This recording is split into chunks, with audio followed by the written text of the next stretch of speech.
Hello friends watching, great to see you part of the crew right here on the channel. You have a sequence 1, 4, 16 and we want to find the sixth term.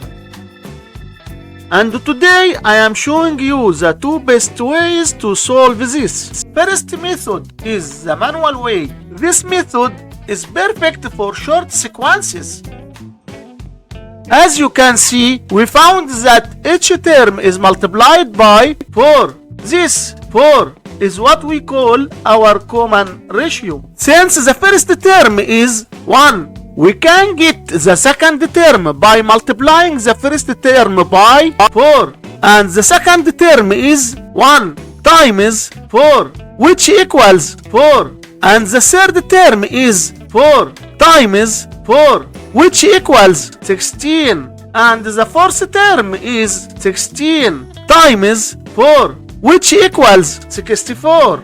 And the fifth term equals 64 times 4, which equals 256. And the sixth term is 256 times 4, which equals 1024. And the seventh term is 1024 times 4, which equals 4096. And for our problem, we want to get the sixth term, which equals 1024. And this is the solution by using the manual method.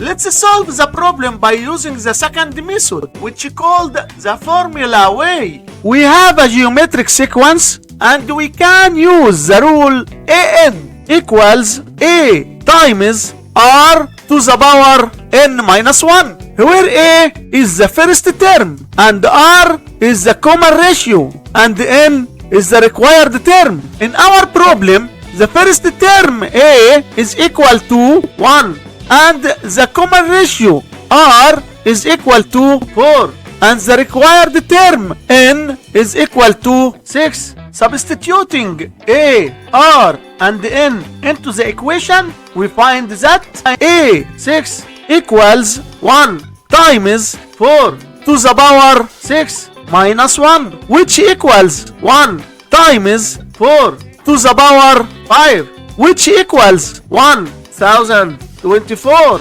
And this is the solution by using the formula method. Don't forget to subscribe and like this video. Catch you later.